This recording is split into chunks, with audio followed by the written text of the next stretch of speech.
What's up, y'all? Welcome to the Torchbearers podcast. I'm here with Josh Dobbs. We're just talking ball today, man. Just talking shop. Talking life, man. Life's been nuts. So, Dobbs, one of the last times we were recording a podcast with Tim Burchett, you get up in the middle of the podcast and leave, and Thomas and I are texting each other like, "Where the hell is Dobbs? Like, what's going on?" And I'm like, "Did he just quit on us?" You came back after the podcast and told us you'd been traded to the Cardinals, and I was thinking in my head, okay, Dobbs is going to have a chance to start, and that's now going to be two teams that he's been sent to and had to start in like a week of no practice. And now it's happened for the third time.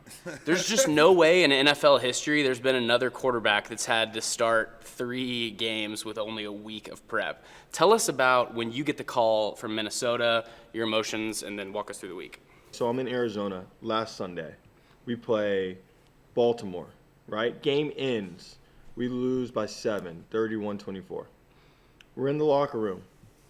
JG gets off his podium. He does media before I do. And he says, I'm starting for the Cardinals in Cleveland the next week. So there's a ton of questions like about the game, but obviously like going back to Cleveland, this was a team that you just got traded here from. What are those emotions that you're going through and everything? So I leave the stadium, go home. I had my fam out, went to dinner. I just gotten my furniture out to Arizona the Monday, like the week before, like the Monday before that game. So just finally got settled. You had 7 days of furniture. 7 days of like my furniture, like my dog Jet just got out to Arizona. He was sunbathing. Just threw him in the pool to see if he could swim. No, like just enjoying like the desert, the Arizona sun, and everything. Finally settled for the season. All right, so that was Monday, and then we played Sunday, played Baltimore.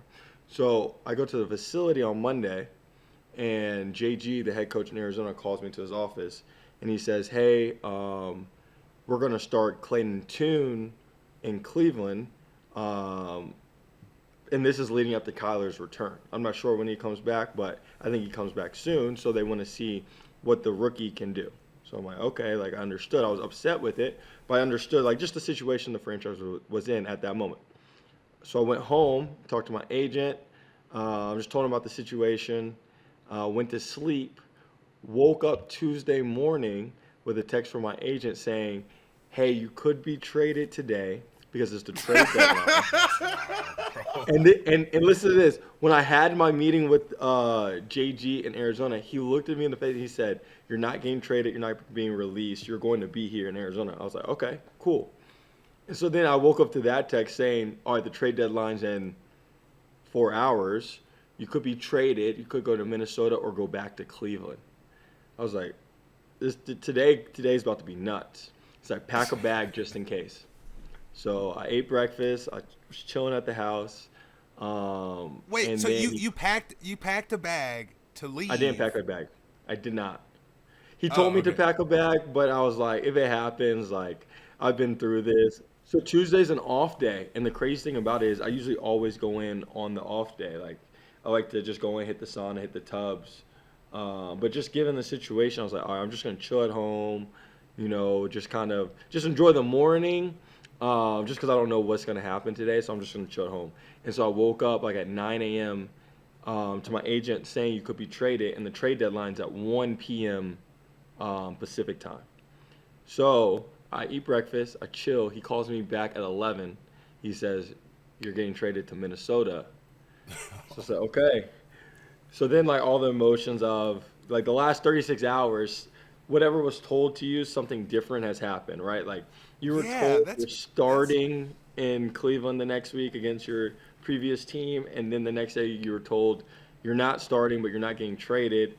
And then the next day you wake up, you're being told that, oh, you are being traded. You're being traded to Minnesota. So, Dobbs, tell me a little bit real quick before you had just got a place in Arizona, right? Yeah. So I'll talk to you about this story. So obviously when you get a place, right, like in the NFL, that's the hardest thing. Especially like if you're on a 1-year deal, you know, if you're in a city that you could spend the off season in, you might get a place through the off season. If you're in a city like a northern city where you know you're not going to be there during the off season, then you're going to get a place through this season.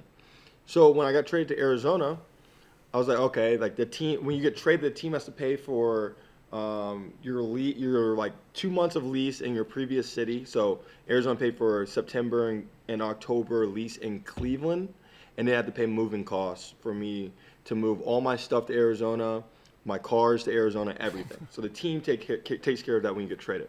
So because the team was taking care of that, I was like, all right, I'm gonna be in Arizona. Like I'm on a deal, 1 year deal. I know at least I'll be here through the season, and it's Arizona, so I'm probably gonna spend the off season in Arizona as I go into free agency again next year. So like, let me find a spot that I would enjoy for the season, I'll be comfortable in, but also would enjoy through the off season until I figure out like whether I'm gonna be here next season or somewhere else, right? So I went through the whole process of looking for spots, right? Like seeing every side of town in the time that I had, seeing different places to rent, like whatever, like going around the town, seeing like, okay, should I do like an investment property? I was like checking off all the boxes, going through the entire process of like, where do I want to live in Arizona? So I finally found, like, it took me probably 2-3 weeks to find a spot, just because I also was preparing to start. Like, it was not like I was just preparing to play, I was preparing to start, which is a whole different mental hurdle to conquer. And so I finally found a spot like late September, and I was like, okay, I can move in at the beginning of October, and then my stuff is going to be here like middle to end of October. Like the week before Halloween, my stuff could finally get shipped out from Cleveland. It's like perfect. So I got settled. I was like, all right, we got a home game. We play the Ravens. We'll have to fam out. Like the house is going to have like my furniture, everything set up. It's going to be comfortable. Had the fam all there. And so we enjoyed that week, like home game and everything. And then you wake up Tuesday morning, and then you're traded to another city. So that's the craziness of it all. So you went through all the work of finding a spot and everything, and could have saved a little more energy, So are you going to have that lease? Are you going to be able to get out of that lease, or are you going to be paying it for the rest of the year? Oh, so when you're in the league, the thing that you always do, no matter what your situation is, you always put in a trade clause in your leases. Like always, like every lease, I put in a trade clause. Even when I got traded, I still put in a trade clause in the lease, because you just never know in the NFL. And so it just always protects you, just a level of protection, so that if something happens, you can get out of the lease without having to pay extra months due to a job transfer. So I'll be able to get out of that lease, as I was able to also get out of the lease in Cleveland. So that's 2 leases I've broken in the last 3 months. That's insane. Dude, That's smart though. The man. life part of the league it is just crazy. so unpredictable, man. It's so unpredictable.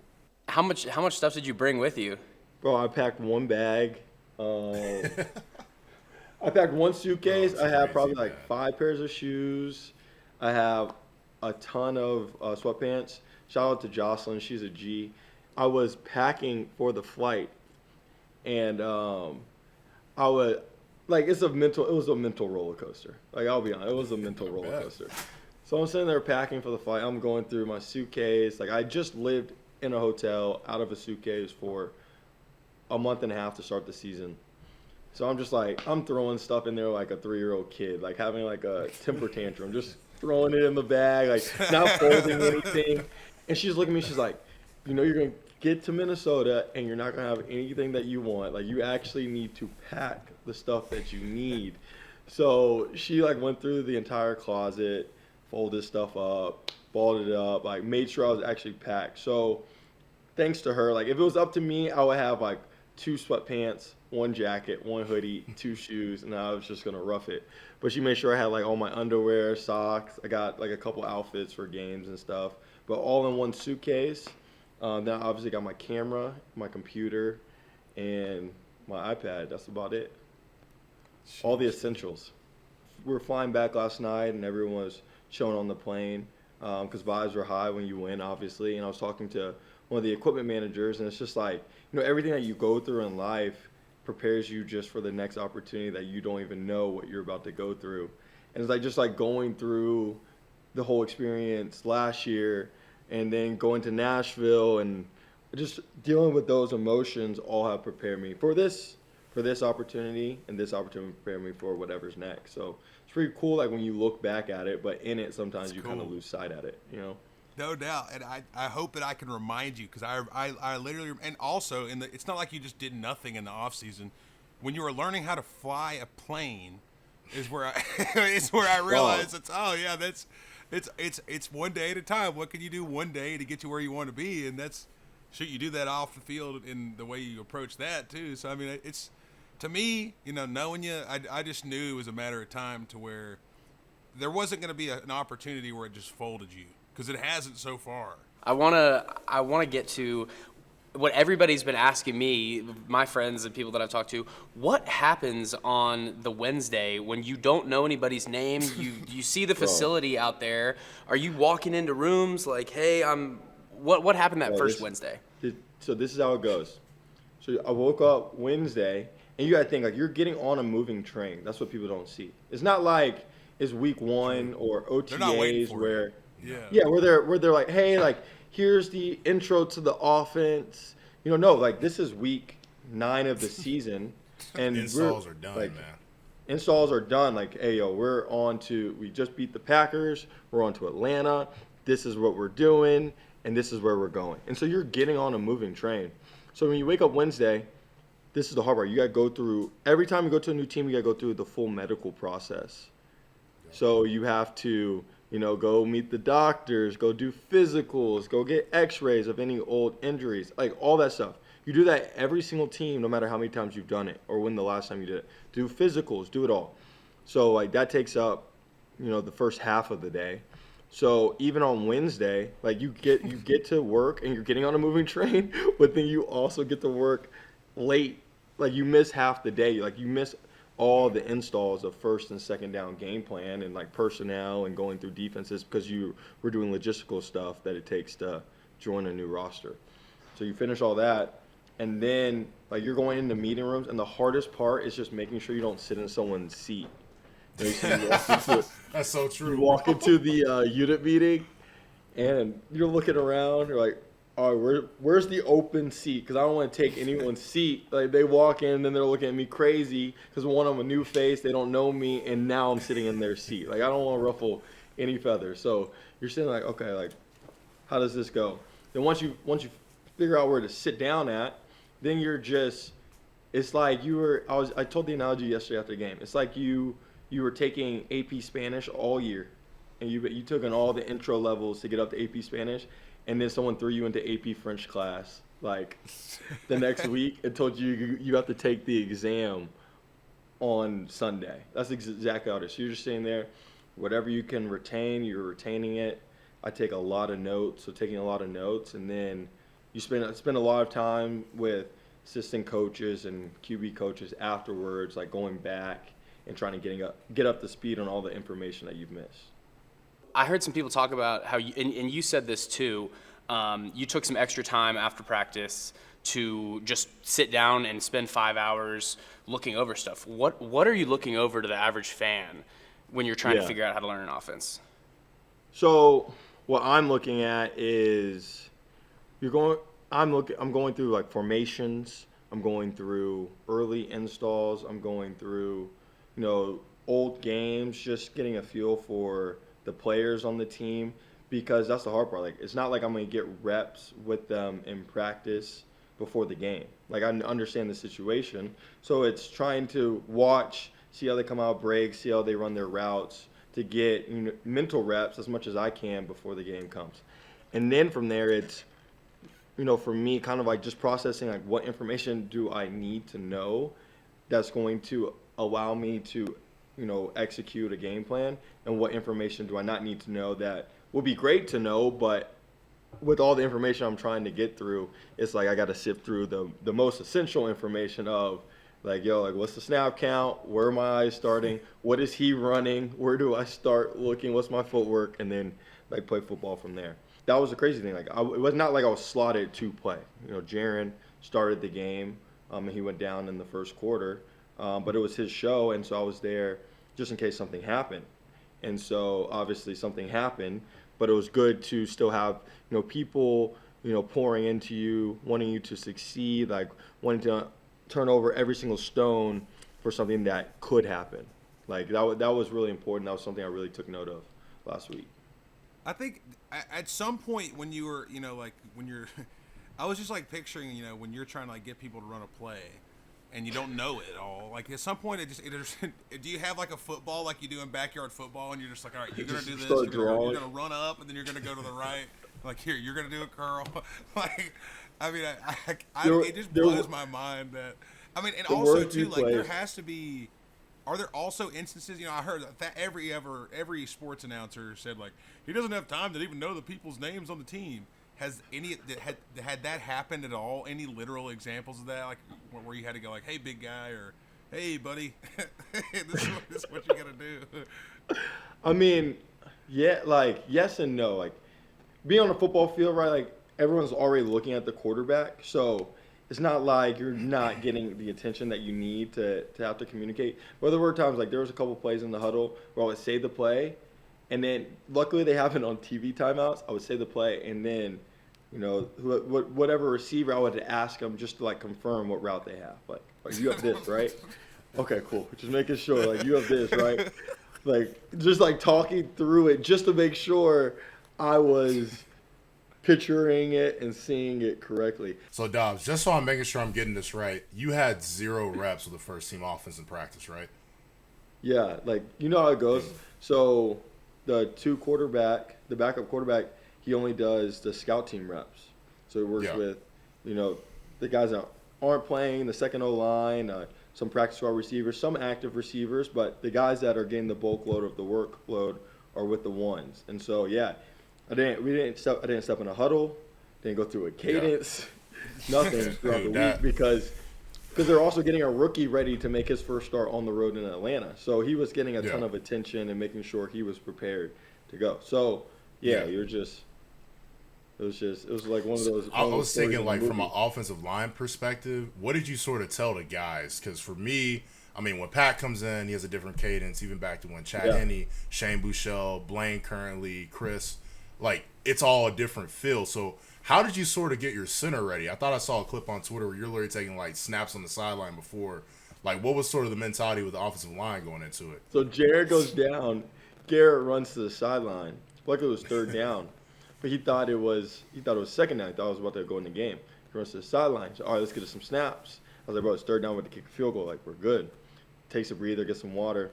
Then we have the whole O-line gather around, and I just go through all the cadences that are in the game plan so they can hear it. Now here's the hard part. Cadences, there are some crossover, but as you said, like, we're all different in how we say it. And we try to be the same, but we're all different.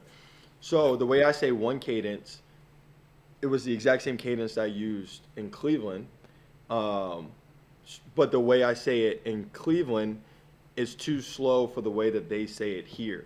And so like if I take too long on the cadence and everyone's jumping off sides, so I did in my head remember like okay when we're on this cadence, even though this is how you've done it for 2 years now, when this cadence comes up, you have to say it quicker so that it's on their timing and not your old timing. It was like stuff like that was going on. Like you can simulate on the sideline, but now when the bullets are flying, they're like, all right, like you got to make a check if the strong safety's here, if the 3 tech's here. Okay, and now I go on this cadence. Then that's when it's like, okay, like you got to literally process every single step of it in your head and slowly go through it. But also you're on a 40-second clock, so you don't want to get delay of game, false start, or anything else. So it was a lot of moving parts. I think that's what makes the performance so spectacular. You think about all the moving parts and intricacies that went into your performance. I mean, one small misstep, let's say you send the O-line this way, the cadence is off, offsides, you get smacked by a backside nickel coming off the edge. Like, there's so much that goes into it, man. And for you to step into the organization with the Vikings and have that much of a performance, I mean, it's incredible, to say the least. I mean, I'm thinking about myself. I got thrown in a position like that, a different team, different game plan the week. Like you said, you have to learn it rapid fire and you have to do it well. But to be a quarterback and do it, I mean, it's nothing short of spectacular. Tell me about pre-snap in your ear. What is going on? And then when that cuts off, what is going through your head? So quarterbacks, we got helmets. They have mics in them. The coach can talk to us all the way down to 15 seconds on the play clock. Normal play starts with a 40-second play clock. If it was like a turnover or starting a new drive, the clock starts with 25 seconds. So after play would come in, I was on the wristband for most plays. Some plays I wasn't. And so The hardest plays are like a third down play. Third down play, it's like a paragraph. It's probably, no exaggeration, 20 words long. And so you're trying to spit it out as fast as possible to get to the line. So I'll get to the line of scrimmage. Coach's like, all right, say this play, like get out of the huddle as fast as you can when we get to the line of scrimmage. And then he's giving me reminders of the play, right? Like if I'm going to change the play for different looks, if my progression is going to take me somewhere based on what the defense is giving me, like what protection calls to do based on what the defense is presenting. He's trying to give me as much information as possible before the play clock hits 15. And then once it hits 15, you're on your own. So you got to think, like, if you get the play clock in like late, call in late, like some calls always come in late. You get to the line at 12 seconds, I'm out there like whatever I studied, I have to make sure I knew it. So like KO was communicating with me as much as he could. And that helped. Like we were able to do a lot of no huddle. We were able to just go straight to the line after the play. And now we're able to see the looks the defense is doing and be able to communicate from there. Is he literally saying in your ear though, Jordan's running to go, this is or is he speaking to you in like the play terminology? Yeah, he's like you got a corner and a flat on this side. That is crazy. It's like Madden. But it'll be like this. He's like, all right, on your right, you gotta go, you gotta out, and you gotta cuts out. Wait, is NFL regulate that? Like, is it a hard? Yeah, 15 seconds. 15 seconds, it cuts out. Wow. Trey, after he was leaving Germany, was texting me asking what was going on in the game, and I think all of your friends and fans at the beginning of the game were absolutely ourselves panicking because we were like, why does this keep happening to Dobbs? He's got to get into just the worst situation with the week and then he just gets killed. And I was texting Trey, I'm like, dude, he's getting killed, like this is such. And then I text Trey back 40 minutes later and something happens. What did you just start getting more comfortable? What the hell happened after those first few drives? This is literally how it happens. I'm standing on the sideline, Jaren goes down, boom. So when he goes down, they look at you and say, all right, Josh, you're in. And so what's the first thing that's going to go through your mind? You're going through, like, every play on the call sheet. But then you're also thinking logistically, okay. Listen, then you're thinking logistically, okay, like, I got to break the huddle. I got to communicate. I got to get my cadence. And then after all of that, you're also like, hey, what defense are they running? Are they pressuring? Where am I supposed to go with the football? Like, there's a lot going on, especially when you were going through it on the sideline, but you're not in it.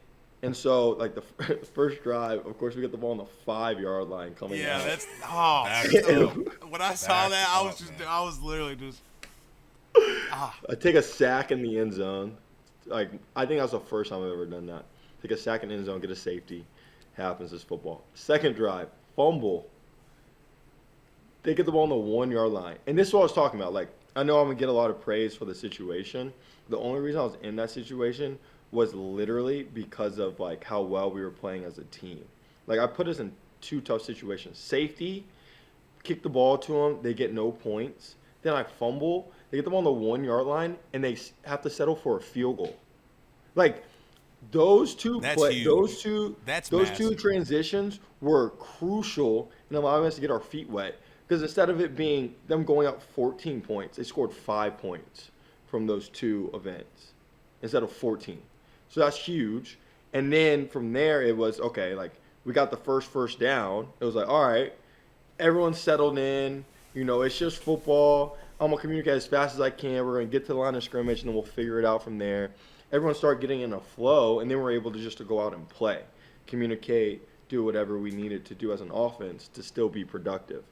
But, like, our defense held it down for us to be in that situation. That pass to Jordan was – and that catch was whole shot? Did you Did you really crazy. not throw to him at all during the week? The only time I threw to the receivers was in pregame. But that 2-point conversion throw looked like it was like that was scripted and practiced 55 times. Like it was literally straight. Yeah. I mean, like not necessarily the concept of the play, just like the execution on a scramble. Like that's scramble drill is you do it all the time. That's how you know the tendencies of where people like to run. Like where they so can what I catch learned it, is we practice it here every Friday. We practiced it last Friday. They're like, yeah, we practice scramble drill every Friday. I was like, nice. And showed up in the game. So like, stuff like that is really cool. But like to your point, My first time throwing like live routes was in pregame warmups. And then standing out there Bro, like, that's some nice stuff. Let me know. Trey, where was your game yesterday? We were in Germany, the Deutschland. Yeah, Germany. It was awesome. What an experience. First time I ever traveled outside of the country. Oh, So that was, wow, dude. Yeah, Europe, first spot. So it was really cool. We ended up leaving on a Thursday night. We had a practice that day. Took off, 9-hour flight to Germany. Slept the whole time, so I got lucky there. But as soon as we landed, everyone was telling you to get adjusted to the time change.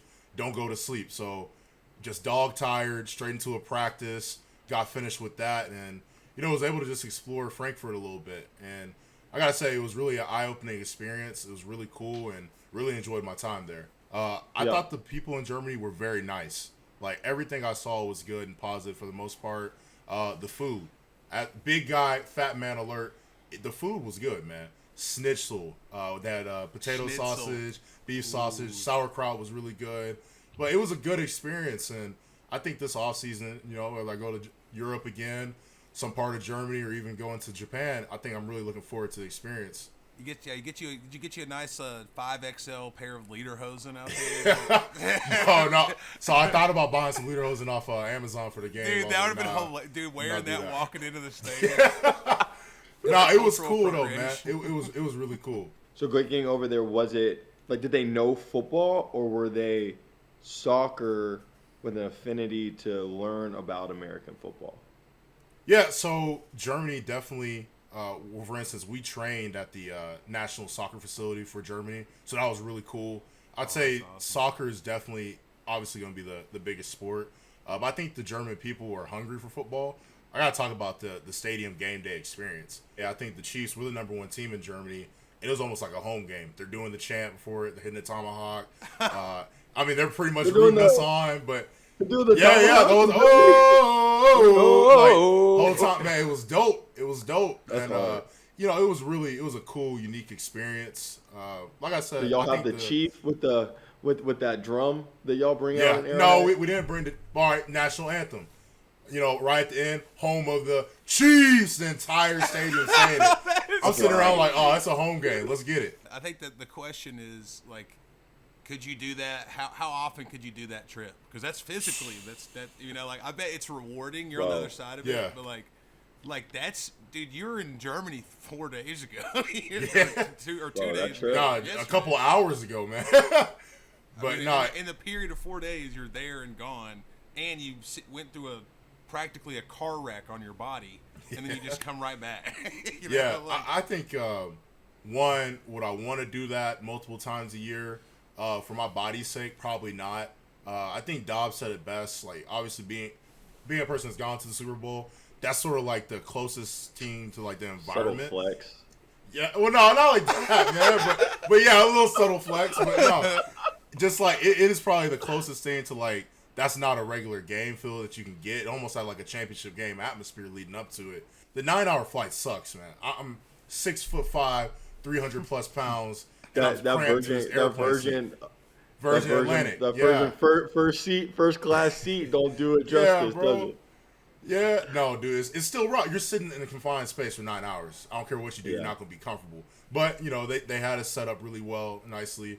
My only gripe and complaint was if you are above like 300 pounds, your seat wouldn't recline while you're sitting on it. So I had to get up and put it so the motor couldn't hold me. But other than that, man. Wait! Like, there's like a physical, there's like a limitation on the device in the chair. So I'm sitting there. All right, I'll break it down. So Thursday, we obviously get to the airport. We go through customs. We do everything we do, and I'm sitting in my seat, and I'm sitting next to Creed, and we're like pressing the button to recline. We're looking at each other like, dude, if this thing doesn't go down back, we're screwed. We can't lay down this whole flight.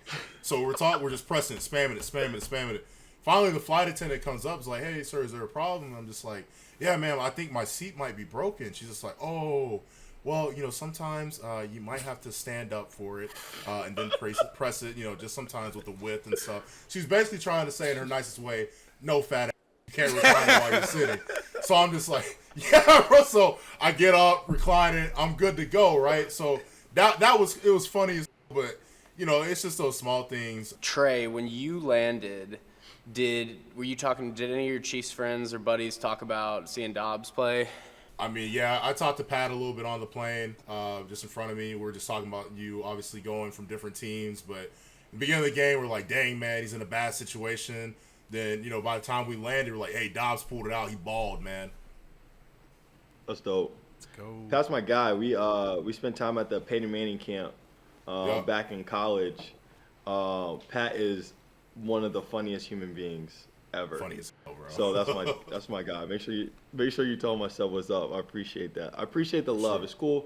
It's cool seeing all that, like just given the crazy circumstances, but receiving the love just from players, teammates, people around the league, just understanding the nature of this beast and gauntlet called the NFL, man. Like, we're just trying to conquer it 1 week at a time. No matter what city we in, we still trying to make the most of every opportunity we're given. So I appreciate the love. SKOL! Hey, that chant before the game is hard. It's that so chant fire. before the game I is can't so wait. fire. With the drums, This week. SKOL! That is live. I can't wait. Dobbs, I got some texts, people asking me what's on your head right now and where can they get it? Ooh, Astro Dobbs hat. This is the new edition.